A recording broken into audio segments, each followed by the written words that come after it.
Coming up on Primetime Politics Weekend, Peter Sloly takes the stand. The size and scale of the events were not going to be able to be handled by any one police jurisdiction, certainly not mine. The embattled former Ottawa police chief testifies before the Rouleau inquiry, past witnesses painting a picture of chaos and dysfunction. We'll hear what Peter Sloly had to say about the protest that terrorized people in his city. Also, the U.S. Secretary of State comes to Ottawa. The purpose of any such mission would be to support the Haitian National Police in doing their jobs to make sure that the state, once again, actually controls the country. Antony Blinken makes his first in-person visit with thoughts of a Canadian-led mission to Haiti. And are we certain that the best interest of the people we serve is always the same as the best interest of the Crown? I doubt it. Cutting ties with the monarchy, the Commons rejects a Bloc Québécois motion, but is the argument gaining ground right across the country? This is Primetime Politics Weekend. Hello everyone, I'm Michael Serapio. Well, the name of Ottawa's embattled former police chief has really come up more than once at the Rouleau inquiry. Criticized for his leadership, his interactions with other police forces, and for the chaos that was the convoy protest, Peter Sloly finally got his chance to take the stand on Friday. They were doing their very best under inhuman circumstances, like the city was, like the community was. It was too cold and it was too much. But they did their very best.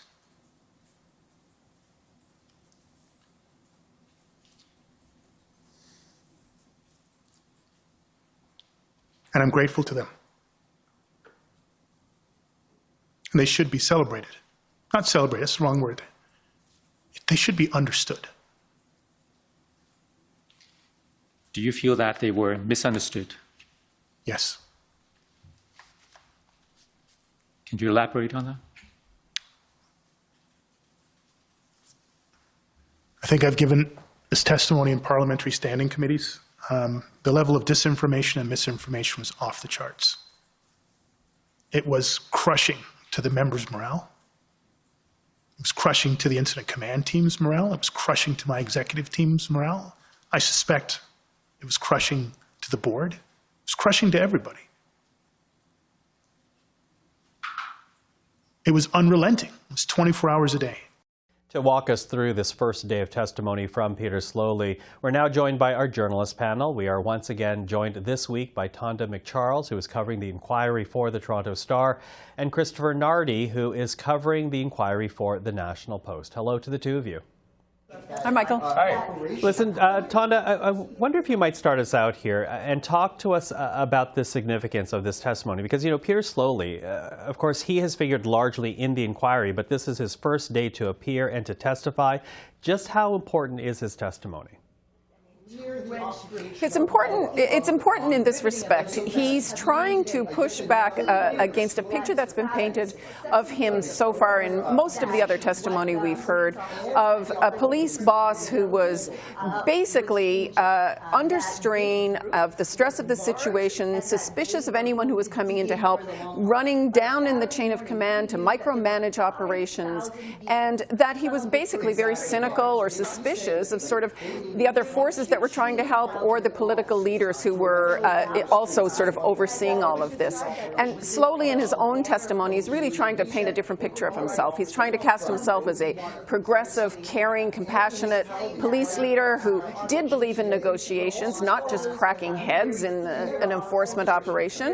And so for him, his own reputation, this is important. But look, there's been a wealth of information so far that has essentially cast his leadership as not up to the moment of the crisis last winter. Mm-hmm. I'm going to pick up on the point that Tonda makes there about being a more sensitive leader, Christopher, because we did see that emotional moment with Chief Bordeleau on the stand. And here he is fighting back tears. But I'm wondering if that has to do with his feelings about his members or just how much stress that he's under right now.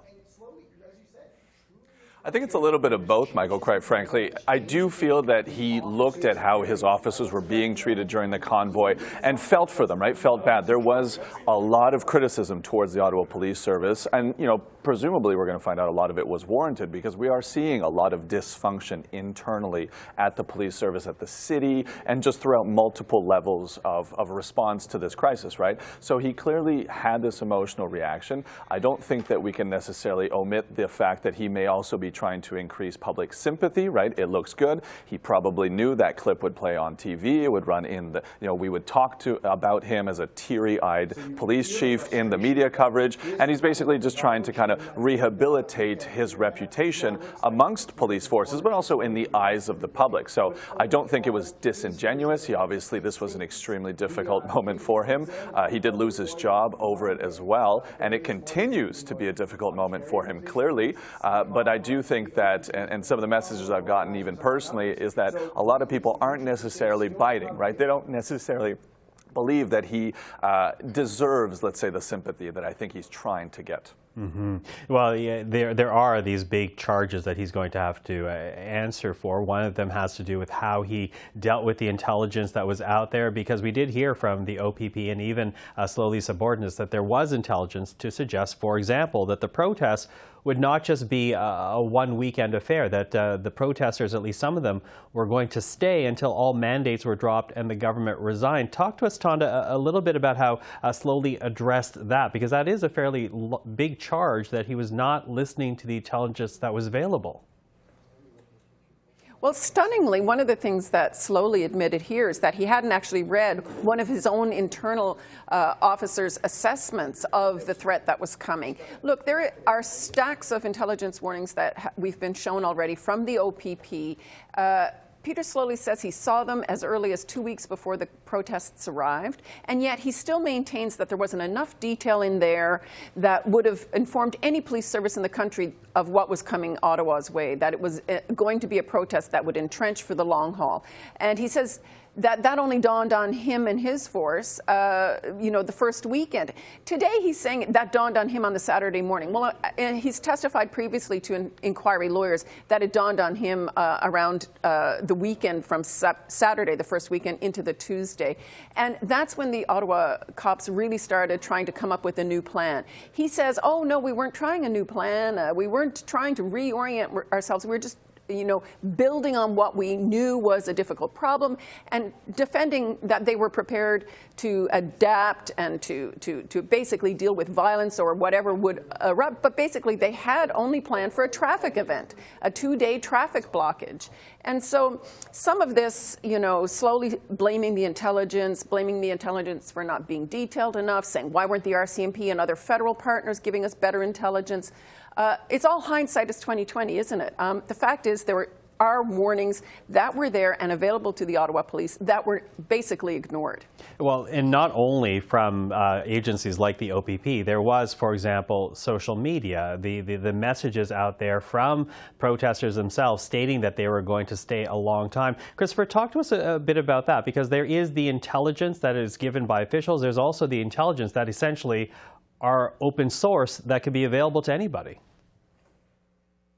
Well, honestly, Mike, I don't think there's more open source than opening up almost any newspaper that was documenting the convoy as it descended on Ottawa, quoting almost all the organizers saying, we will not leave Ottawa until the vaccine mandates are gone, or we will not leave Ottawa until the COVID-19 public health measures are gone. It was a message that organizers repeated ad nauseum from day one and was repeated in the media. So it does feel so surprising for police chiefs and politicians possibly to be able to look at the public now and say, well, listen, we had no idea, because, I mean, people can say that they come in for, you know, a long time, but they always leave. They always leave. But there are so many indications that this protest was unique in so many ways. It had fundraised millions of dollars online.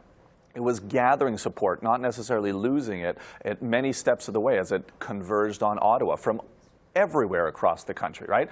And so he received this. And what I find interesting, Michael, also is that we've heard from police officers about how either they warned upwards that they felt like there was this, quote, bizarre disconnect, as some have said, between what the intelligence was saying and what the OPS was planning for that weekend. Or, alternatively, we've heard people say, well, what was reported to me was that it'll just be a weekend. But I don't feel like we've seen the actual intelligence or actually heard, people in the OPS say, I'm the one who was saying it's just a weekend, or this is the document that I'm relying on that was telling us it's just a weekend, ignore every other warning we've gotten. So we've gotten a lot of proof that they should have known it was long, and I feel like the proof that kind of supported the weekend-only theory is very scarce and very hard to find. Mm-hmm. And there's also the issue of a broken command structure, Tonda, because we have in the past few days already heard criticisms of the Ottawa Police Service being dysfunctional, that there was chaos amongst the ranks, and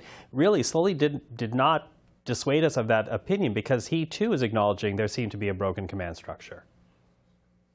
Oh, yeah, no, he's not denying that in any way. And in fact, the information isn't like from the outside looking in. A lot of the forces were saying, oh my God, the Ottawa police are in a mess.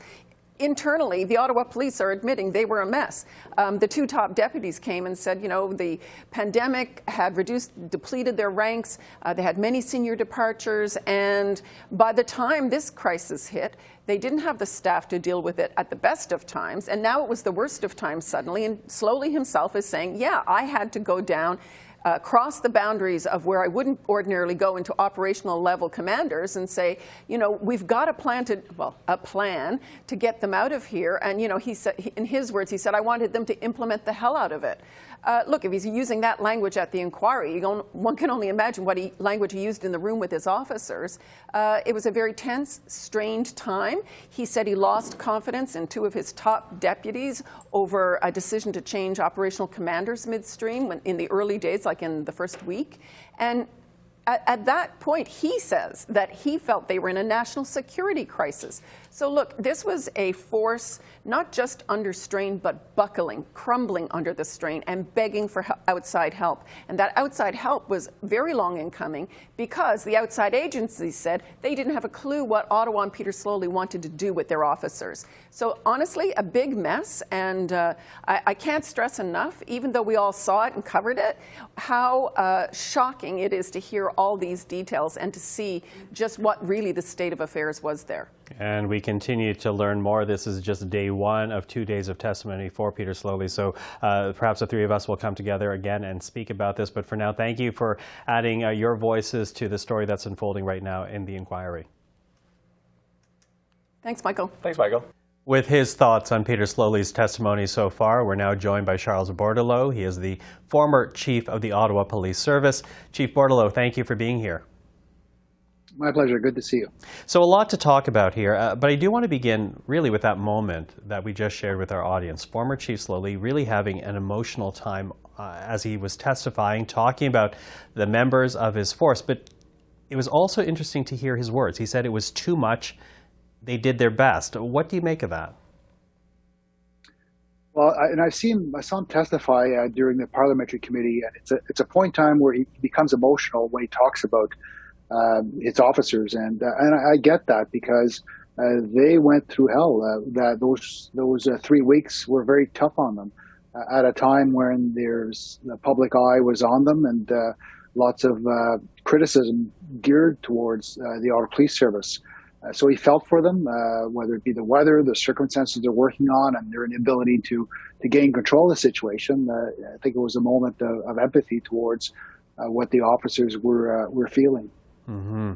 And yet there are still these gaps, these questions that remain in people trying to understand. For example, the matter of intelligence.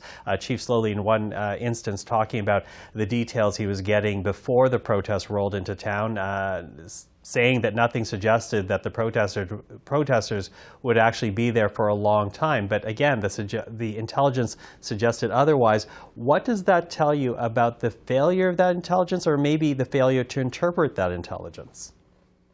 I think it's rather the failure to interpret the intelligence. You've got the OPP on one hand, who is producing these products, who's telling them this is a longer, protracted event. Yet the Ottawa Police Service, including the chief, who admittedly skimmed some of the reports, not believing that this will be a long, protracted event, thinking this will be only a weekend. Interesting as well, he points to the national framework of intelligence failing him.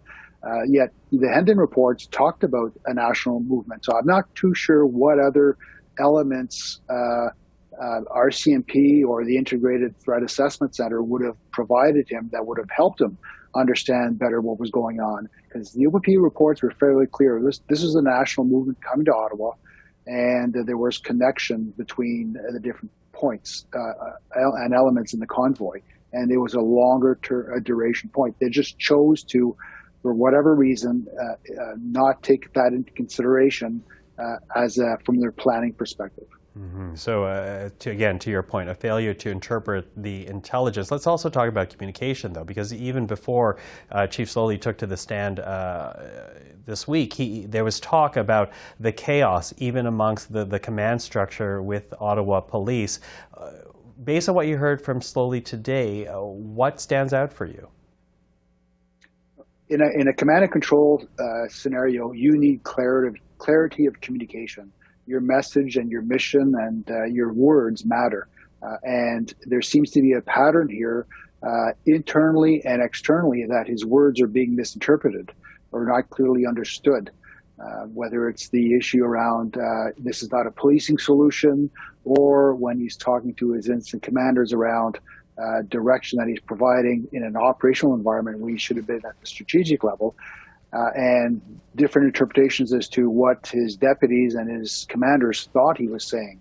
And you see the differences in notes that were being taken. So I found in my tenure as a chief that words matter, and you have to be very clear in your messaging, and so that there is no misunderstanding as to what you are saying and what your intent is. Mm-hmm.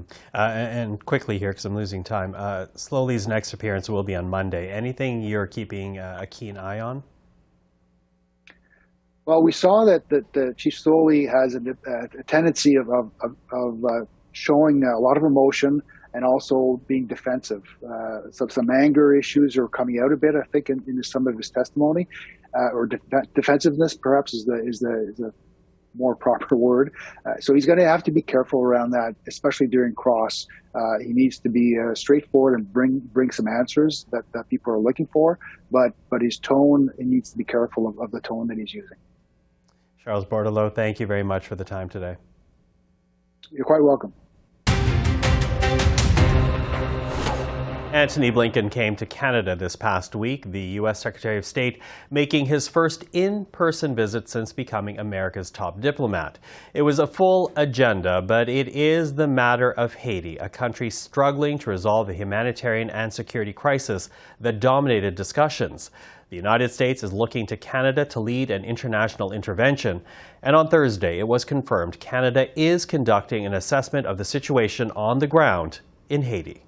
Crisis that Haiti is facing is a humanitarian one, and we definitely need to support Haiti to make sure that and bring the international community to support Haiti facing this important crisis. And finally, I would say it is also of equal importance to address the political crisis, because there needs to be fair elections happening, and we need to make sure that the environment for these elections to happen is the right one. But to do that, we need to address the security and humanitarian issue.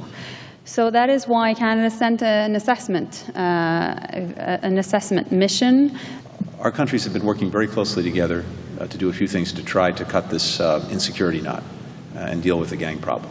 One is to support the Haitian National Police, including with equipment, with advice, and just recently, as you know, Canada provided armored vehicles to the Haitian National Police with our collaboration. At the same time, we are trying to break the nexus between these gangs and some of the political actors who are financing them and directing them. And that goes to the sanctions that were recently put forward at the United Nations, as well as sanctions we're doing on our own basis to try to get at those who are supporting and directing the gangs. With more on Antony Blinken's visit to Ottawa, we're now joined by Arif Virani, the Liberal Member of Parliament for Parkdale High Park in Toronto. He's also Parliamentary Secretary to the Minister for International Trade. And Heather McPherson, the NDP Member of Parliament for the riding of Edmonton Strathcona. She's also the NDP critic for Foreign Affairs. Hello to both of you. Hello. Hello. Mr. Virani, I'll get you to start us off. Here we have Minister Joly confirming, and it was this morning, confirming that Canada is sending a fact-finding mission to Haiti. And as we followed the U.S. Secretary of State today, it really became clearer and clearer that the White House would like to see Canada play a leading role, if not the lead role in Haiti. Will that happen? Well, first of all, I'd say I think it was a very successful visit with Secretary Blinken thus far. He's also with Minister Joly tomorrow in Montreal. With respect to Haiti, we share a concern in terms of being regional partners, hemispheric partners. We've already showed a tremendous amount of leadership in Haiti, dating back literally decades. That stems from the fact we have strong ties with the country, strong linguistic ties with the large Haitian diaspora in the province of Quebec. We've been there for earthquake relief in the past. We're there to support with the assistance and delivery of military vehicles that they'd purchased, and we're now actively sending a fact-finding mission. Really, the nub of it has to be Haitian-led, and secondly, the nub of it also has to respond to the tremendous humanitarian needs that exist right now, which are basic, such as food, energy, and just responding to the violence that we're seeing with gang violence really running rampant on the island right now. Yeah. And that's where our concerns are. Well, and as we noted off top, there really are two crises here, one security, one humanitarian. Ms. McPherson, I'm wondering what your thoughts are on this. Again, the U.S. really seeming to want Canada to play this lead role in Haiti. Mm-hmm. Well, I mean, obviously our first concern is with the Haitian people. What we are seeing in Haiti, you know, we've been speaking to Haitians, we've been speaking to members of the humanitarian sector, and what is happening in Haiti right now is devastating. The cholera outbreak, the violence, the lack of access to medicines, to food is, from what we're hearing, the worst it's ever been.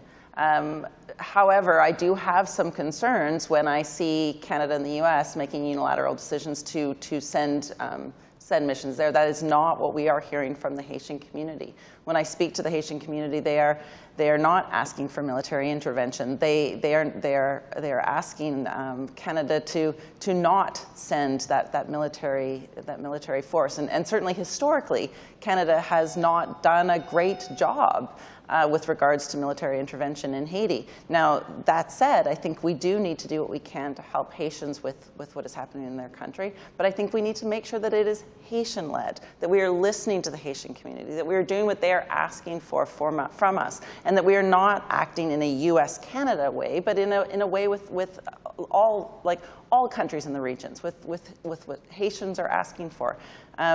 I have some concerns about the process that the government is taking. And I also would like to say I've asked the Foreign Affairs Committee to expedite a study on Haiti. I've asked the House of Parliament to be looking at this issue. We haven't done the work right now. We haven't had an update from the minister on what's happening in Haiti. There's a lot that still needs to be done before we take this very, very big step, and I'm concerned that we are not ready for that step at this point. So you hear the concerns there, Mr. Virani. I want to add to what we heard from Ms. McPherson, because we're also less specifically about Haiti, but in terms of a general concern that we heard earlier from the Chief of Defense Staff this autumn. He has already halted all non-essential activities. DND, as you know, facing a recruitment crisis right now. In General Wayne Eyre, he is worried about Canada being unable to meet its military commitments. Does this country have the resources to take on such a critical mission like Haiti, given what we heard from Ms. McPherson and concerns from the Haitians she has spoken with? Should that mission be undertaken right now? Well, I think it's important not to put the cart before the horse. So what's been announced today is sending officials to Haiti to do an assessment of the conditions on the ground, humanitarian needs, security needs. There's been no decision that's been taken with respect to a military intervention. So in that regard, that's presumptive, I would say, to say the least. What's very important is that I said it in my first intervention, I'll say it again, is that we firmly believe, and there's no daylight between Heather's position and the position of our government, that this needs to be Haitian-led. That is exactly what I indicated in the first go-around. What I've indicated is that, however, because of our strong ties with Haiti, we've always been there for the Haitians in terms of their needs, whether that's earthquake relief, whether that is support with the vehicles that they'd recently procured. We've recently initiated discussions at the UN for a donor program with committing spending $10 million. It's almost $2 billion of aid we've provided to the Haitians in about the last 10 to 15 years, which is significant leadership on our part. But I think in terms of what you're referring to, we are not presupposing any outcome here. We're sending officials there to understand the needs of the Haitians on the ground and to ensure that this response is indeed Haitian-led, specifically dealing with their food security issues, the cholera epidemic, and their security needs, given the violence that we're seeing. Okay, fair enough. Now, Ms. McPherson, given what we just heard from Mr. Virani, then, what are you looking out for? What do you think should be the focus of any type of Canadian-led effort in Haiti? You know, fact-finding missions are one thing. Once we start getting into a military intervention, I think that's when the Parliament of Canada needs to be briefed and needs to be brought into that conversation. I think that's very important. Absolutely, we should be providing whatever humanitarian aid we can do. But when we provide it incorrectly, when we provide it in a way that is not Haitian-led, that is not effective, we see what we've already seen in the past in Haiti. It has not worked. It has caused more instability, more problems. And frankly, we are hearing from an unelected government in Haiti that is calling for things that I don't think are the same as what the Haitian people are calling for. Well, we continue to follow this very closely, but for now, Arif Virani, Heather McPherson, really thank you for the time today. Appreciate your thoughts on the matter tonight. Thank you so much. Thank you. You'll notice that there was not a Conservative MP on that last panel. We did ask, but scheduling conflicts made it impossible. Still, I did get a chance to speak separately with the Conservative Foreign Affairs critic. Here is what we heard from Michael Chong about the crisis in Haiti. Well, I think the first thing that Canada should be doing is to address the chaos on the ground in Haiti. The problem in Haiti is that there's a great deal of lawlessness. There are no authorities that have any power to ensure peace and security in that country, to ensure order in that country.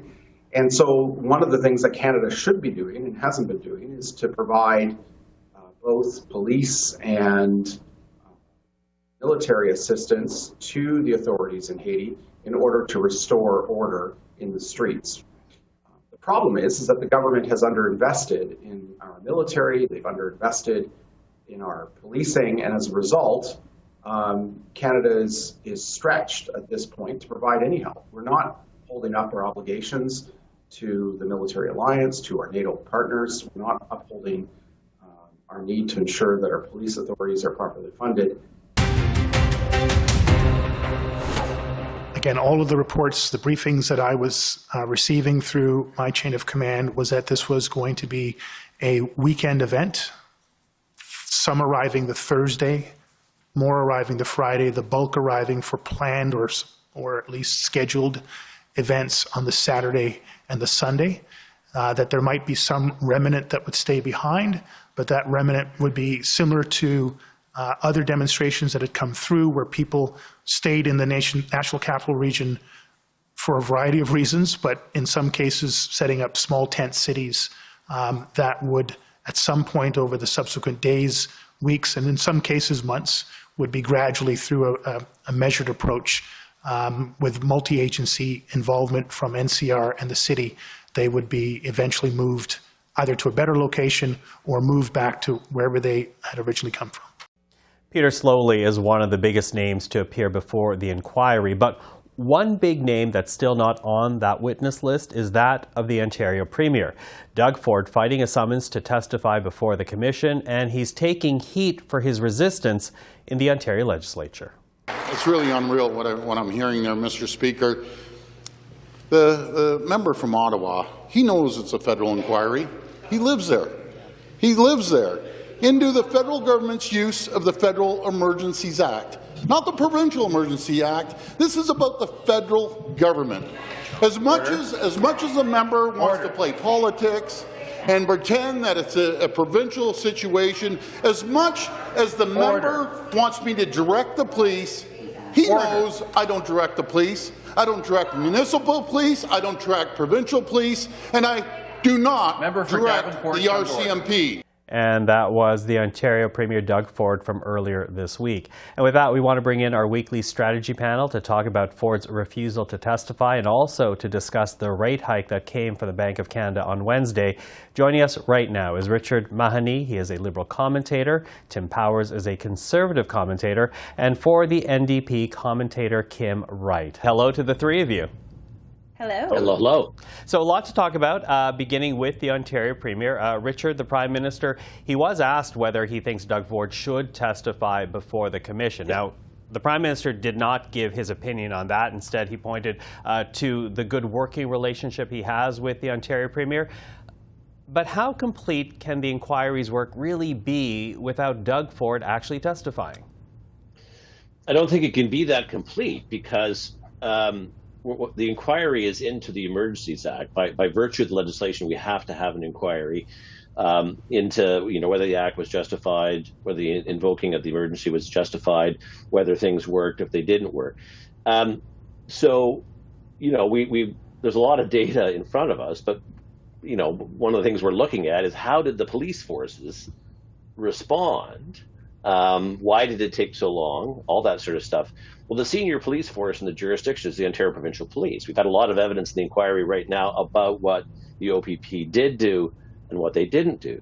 How could Mr. Justice Rouleau's work be complete without the head of government of the most senior police force in Ontario? And you could say, well, the RCMP are a senior police force too. Yes, but their jurisdiction is only in the federal precinct. So, yeah, we have to know that. And I think there's a lot of politics in this. I think it's served Doug Ford's interest to not have any of his, fingerprints on the convoy and the Emergencies Act. And he's gotten off, pretty scot-free on this, whereas the Prime Minister has got lots of accountability. The Mayor of Ottawa, the police forces there do. But we can't know whether this worked, whether it didn't work. We can't know what to do next time without the or the Solicitor General, I should say, of Ontario, and the Premier testifying and agreeing to testify in the same way the Prime Minister has, in the same way Ministers Blair and so forth have. Yeah, well, let me jump in, Tim, because, I am wondering about, Richard's referencing some politics in this, and I am wondering about the calculus. Why is Doug Ford so reluctant here when he was not hesitant at all just last week, saying that he stood shoulder to shoulder with the Prime Minister in invoking the Emergencies Act? Well, Michael, he hasn't told me on our daily calls. Being facetious, I don't talk to Doug Ford. He should. He should. Well, yeah, no, I think he's got better people to talk to than me. As you say, that there's probably some current local politics that's influencing this, and some people in the Conservative Party weren't necessarily big fans of the invocation of the Emergencies Act and or all things associated with that. That aside, I think he should testify. I think he would perform well. He does well in these sorts of circumstances. And I think the story that he's told publicly so far fits well with understanding what has happened here. I don't think it's essential that for the overall findings of the inquiry that he testifies, but I think he's missing an opportunity by not testifying. And now as a consequence of that, it does look like he has something to hide, and that's not helpful to him. Kim, what do you make of it? Look, from knowing the Premier, knowing how, having watched him under question period, but also Toronto City Council, I would say this: he'd be great on the first question. It'll be the 6th and 7th and 8th question that he'll start to lose his temper a little bit. And if I were I wouldn't go there either. Now, saying that, from a citizen perspective, from a gathering the information perspective, he and the Deputy Premier, now Deputy Premier, Sylvia Jones, should be on the stand, should be giving testimony, so we understand how to use this in a better light. But from a pure politics perspective, absolutely, I would never advise Premier Ford and Sylvia Jones to go on this. Now, they should, but we look to other inquiries, and there is a difference between this is an inquiry versus a royal commission. And for all of us, we'll call it charitably nerds on this panel, we understand that there is a difference in compelling him big difference in compelling him to get back on that stand, to get onto that stand. But we're not going to see that. And we can be mad about it, but this is not like the Walkerton inquiry. This is not like other inquiries that we saw in Ontario that were really challenges legally, but also of the then premier's own making. So again, I would like to see him do it, but I guarantee his staff are like, absolutely not. Okay.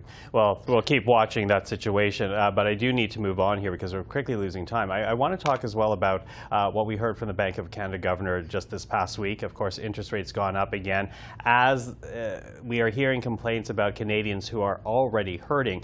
A quick go-around here. Is there a desire, is there room for the federal government to use fiscal policy to help Canadians who right now are not happy with these rising interest rates? Richard, I'll ask you to start us off. I think the answer to that, Michael, is yes. I mean, first of all, we've seen some measures the government has already taken on this front.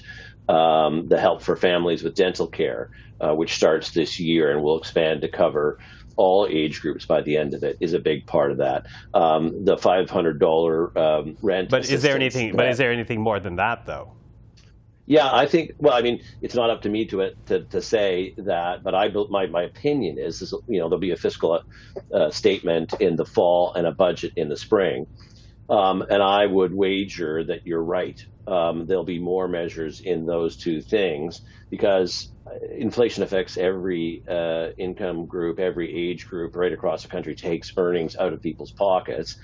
I think there isn't, as the Minister Freeland said recently, there isn't unlimited kitty for all this. We spent a lot of money as a country in recovering from the pandemic. But yeah, if I had to predict, and if you put me on the spot as you just did, I suspect there'll be more measures in the upcoming economic statement, which will be sometime next month or so. Okay. Tim, what do you think? Well, there's one obvious measure that not just Poilievre is calling for, but other premiers are calling for, and you could follow in line with the doubling of the GST rebate.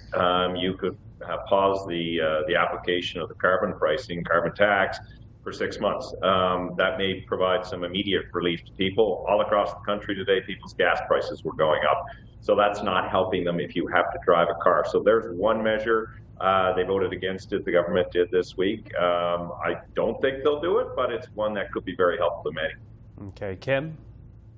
So there's a couple of things I see. One of the things I would say, look back to what the Harper government did in 08-09 in terms of infrastructure build-outs. There's lots of roads that need to be repaired. There are lots of schools and public housing that needs to be built. Doing this in a meaningful way and not making the same mistake the Harper government made, which was making the municipalities shell out the money first and then getting kind of hosed on the interest rates on the back end. But there are lessons to be learned about how do you weather an economic storm. And really, it is looking to your partners and delivery agents to have a better sense of this. It can't just all be tax policy. People want to see their communities moving and growing again. And frankly, the housing stock needs to get built in every town and city in this country. So let's get on with it. Okay, well, thank you for that. As Tim says, the economic update not that far down the road, so we will speak again. But for now, Richard, Tim, and Kim, thank you for that. Thanks, Michael. We came to this parliament to show the federal institutions what they do against Quebec interests in terms of secularity or in terms of French protection or in terms of healthcare transfers or in terms of almost whatever you can name. This is why we came here. We didn't come here for pure and sheer love for the crown. It's not the case. Well, that was the Bloc Québécois leader Yves-François Blanchet explaining in part why his party used its opposition day this week to propose Canada cut ties with the Crown. Now, the vote itself failed, but 44 members did vote in favor of the motion, among them Bloquistes and several MPs from the NDP, the Green and the Liberal parties. With more, we're now joined by Réal Fortin, Member of Parliament for the riding of Rivière-du-Nord in Quebec and the party's justice critic. Monsieur Fortin, thank you for joining us. My pleasure, Mr. Serapio. Now, getting this country to cut ties with the monarchy it really is a near impossibility. It would require a constitutional change. It would require unanimous consent of Parliament and all the provincial and territorial legislatures. And as a result, your motion has really been called a stunt to get headlines. What do you say to that? Well, you know what? This is if it's not important for anyone in Canada and Quebec, then I would agree. But you know, as I know, that people in Quebec, well, a majority of the Quebec population and a majority of the Canadian population also believe that we should cut these ties with the monarchy. So, according to that population wish, how can we say that Bloc Québécois' motion was useless? You know, this is our job to discuss about these issues that our constituents believe to be important. So that's what we did. Mm-hmm, mm-hmm. And I will interject a little bit because when you talk about the polling numbers outside of Quebec, it's about 50-50. It's not exactly a majority outside of Quebec. 54, I think, or something like that. But whatever, even 50%. Mm-hmm. I mean, this is something that even though that it's 40% of the population that would like, in Canada, that would like to cut the ties with the monarchy. You really think that if 40% want something, we shouldn't talk about it in the parliament? Mm-hmm. For me, that doesn't make sense. And now we're at over 50% of the Canadian. And in Quebec, it's even a lot more than that. So I think it's an important issue, Mr. Serapio, and you know, respectfully for the contrary opinion, I believe we should discuss about it. And you know, this is a real nice, how can I say, an opportunity, a window opportunity to discuss about it, since the late Queen Elizabeth died in September, and the new king is not even, he haven't been crowned yet. That will be next spring. So this is a period of time that the crown is in fact in a transition. And in Canada, we have these members of the population who believe that we should get rid of the crown. So I think it's important. And I don't even know why we're the only one who talk about that. And as you probably noticed that when we vote on our motion, some member of other party agree with us. Yeah. You had Mr. Lightbound from the Liberal, you have Mr. Bouleris from NDP, you have some others from NDP.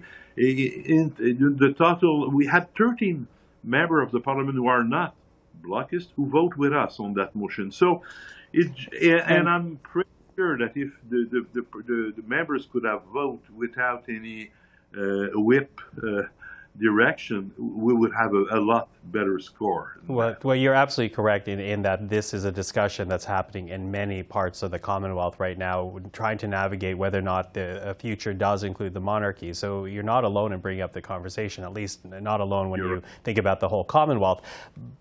But it has been pointed out that in taking your office as a member of Parliament, as an MP, you had to swear an oath in which it states that a member will, quote, be faithful and bear true allegiance to the monarch.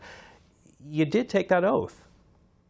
Yes, I did. You know what? I did it according to the interpretation you have to do. You have to pardon me, not to do, but in the interpretation you have to understand from that sentences.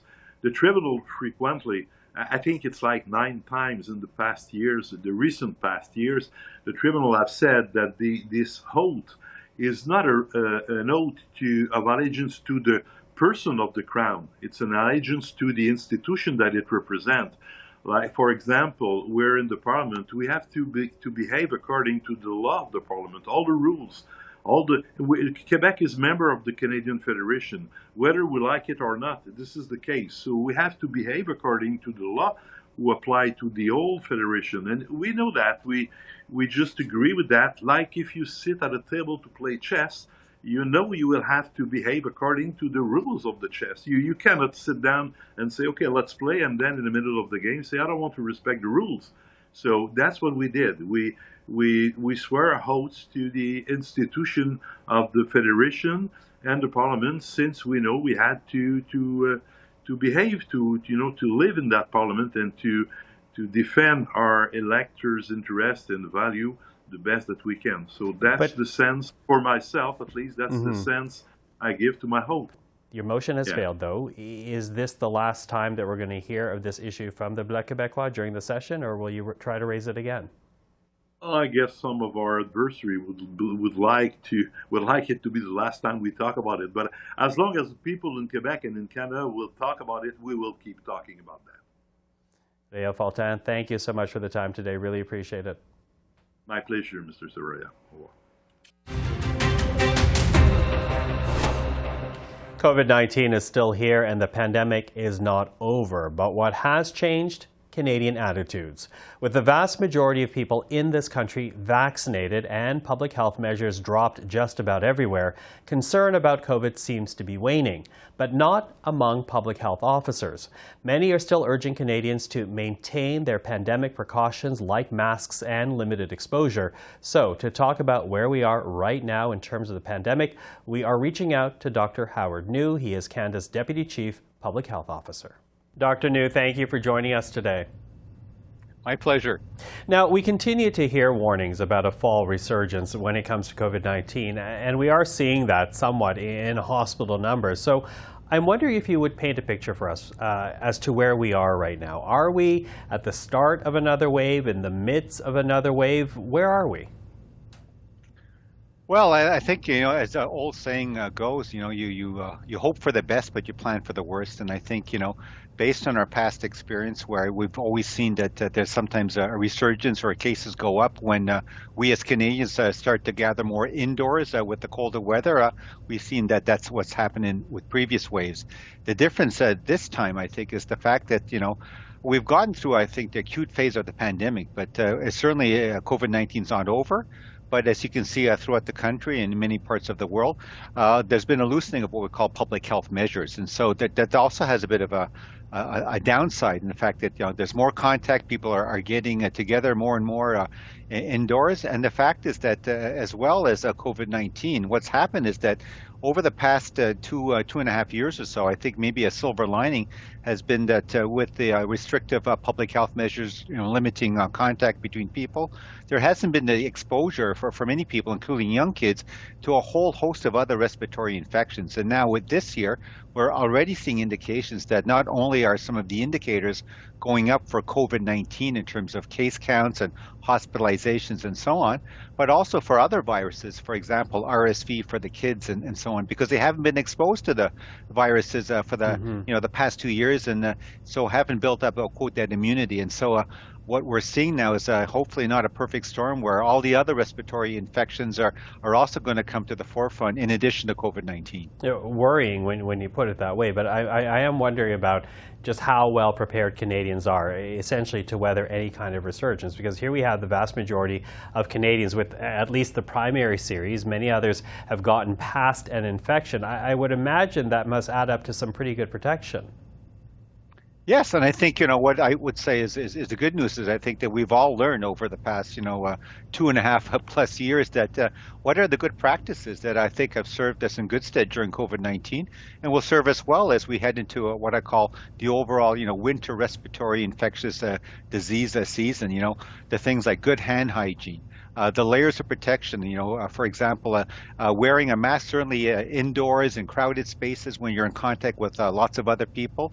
And of course, staying at home when you're sick. I think that's also been a change in, I think, maybe our culture in terms of not exposing others to our germs and viruses when we're sick. So with that, that's all good. But I think at the base of it all is keeping up to date with your vaccinations. So I've said it before, and I know Dr. Tam has said it as well, that it's important to keep up to date with your vaccinations for COVID-19. What does that mean? I think the simple message is that, hey, if it's been at least 6 months since you've actually had your last dose of a COVID-19 vaccine, or you're actually had become infected, that it's time to get a booster dose. And in this case, the booster dose that we're recommending is the bivalent vaccine. Okay, but let's talk about that, because the pickup on that bivalent vaccine, the fourth dose for many, seems to be much slower. And I'm wondering if you read that as a sign of COVID fatigue, lax messaging, something else. Why do you think the pickup has been so slow? Well, I think that there's lots of factors involved. I think, one of the things we need to keep in mind, just as I mentioned, is that, a lot of people obviously became infected during the Omicron, sort of a wave. And if they're waiting, for example, hey, it's only been like a month or so since I was infected, then yes, I think you have a certain level of immunity. We know it's not long lasting forever. And therefore, if you need to wait that extra month or so before you're eligible to get a COVID-19 vaccine, that's what might be happening with some people. I think as well that, provinces are just starting to launch their influenza vaccine campaigns. And so that's the other message, hey, it's a perfect time, 2 for 1, if you go in for a COVID-19 vaccine, you might as well, and you really should be availing yourself of an influenza vaccine at the same time. So really, double the bang for your buck in terms of getting both vaccinations at the same time. And so I think with the provinces rolling out influenza vaccine, and I think even here in Ottawa, I think they're starting to become available, hopefully in the near future. That's another good reason for people to come out. So I think what's happened in the past several weeks, I think, doesn't mean that's what's going to happen moving forward. And I hope Canadians will take it to heart. It's really important to keep up with your vaccinations, both for the flu and COVID-19. Well, and the backdrop against that is testimony that we heard from Dr. Theresa Tam just last week. She appeared before a parliamentary committee, and I'm wondering if you could talk about this, because she also said that your agency is preparing for a worst-case scenario, a variant that can evade immunity. How real is that as a possibility? Well, what we know is that the virus continues to evolve. It's natural selection, and it's unfortunately, I don't want to use the bad analogy. The fact that it's a war, it's a battle between us and the virus, and the virus continues to evolve. And so, for example, there's a large proportion of the population that maybe has a certain level of immunity to the Omicron variant. Then naturally the virus will evolve and try to have different variants that are able to evade, let's say, the immunity both from let's say the most recent wave from the Omicron variant, but also against the vaccines that obviously have served us in good stead. So that's number one. The other part also that we're looking at is that for any new variant, we're looking at, is it more transmissible? Does it have an advantage, in terms of the competition with the other variants out there? And of course, the most serious thing is that we're looking at is that does it cause more serious illness compared to the other variants? To date, the vaccines are really good in preventing against serious complications from COVID-19, and certainly that's something we're continuing to monitor. But you're right, no one has a crystal ball to predict what might happen in the future, and I think what Dr. Tam and I are alluding to is that we need to be prepared that should a variant occur that's, one, more transmissible, two, evades immunity from vaccines and prior infection, and causes more serious consequences that ultimately will impact on our healthcare system, then I think governments everywhere will have to make some tough decisions if the healthcare system gets overloaded with more serious cases entering into the hospital. As you said right off top, the pandemic far from over. Dr. Howard New, thank you so much for the time. My pleasure. Well, we wanted to end today's program with a special guest and a special, although sad occasion, which is why the background is different. After 21 years with CPAC, Peter Van Dusen retires after today, so there was no way we were going to let him go before saying a goodbye on air. So Peter Van Dusen joins us right now. Congratulations. Thanks very much, Michael. That's a little odd. I was going to say, you're so used to being on this side of the desk. I don't mind it here, though. This is fine. No, how does it feel, though? Like, I mean, you're retiring after today, and this is actually not really a goodbye, because I'm sure we're going to be calling you out of retirement from time to time to still be part of the programming. But how does it feel to essentially end your daily duties? It feels... It feels great in the sense that I'm going to be spending more time with my family, which everybody wants to do at a certain age. It also feels really good, I think, to know, what I'm leaving. I mean, we had such a great team of committed people to the notion of public service and giving people a front row seat on democracy, and I was proud to be part of that team. So it feels really good to have had that experience over 21 years here and 40 plus years working in other media outlets, and knowing that you're here now, and knowing that some other very, very good people are joining CPAC. I think that says a lot about where the operation is. But most of all, I'm just really happy and proud of the fact that as a team of people, we built something that I think's become a pretty important service to Canadians, and may become even more important given the sort of media climate we're in. Yeah. Well, I will say, as people speak to me on the streets, they congratulate me for this new role, but they all note the big shoes that I have to fill. And it's like, I'm not filling Peter's shoes. I'm going to follow the path that you've essentially created for us to follow. But When you think of your own contribution, I know you're very humble about this, but when you think about the own contribution that you have made to really Canadian democracy, to Canadian media, political journalism in this country, what do you hope you'll be remembered for? You know, it's an interesting question, and I have to be honest, I've really never given it much thought. I've looked at this, I never really looked at it as a job, and it's a little different than a lot of other places, as you know.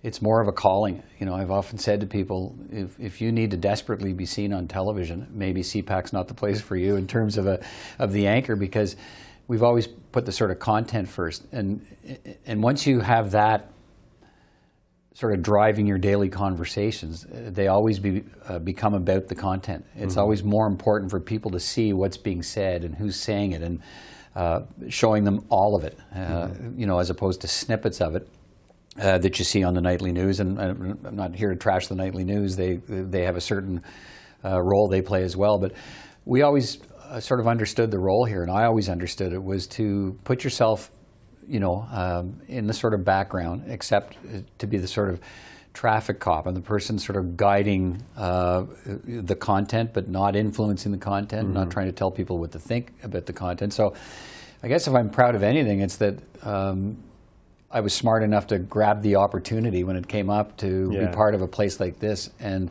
have the content sort of dictate the kind of role you played, as opposed to saying, I'd rather do this, and show them this, that, this. No, this is where the action is, and they deserve to be able to see it all and decide for themselves what's being said, what's being decided, and what it means to them.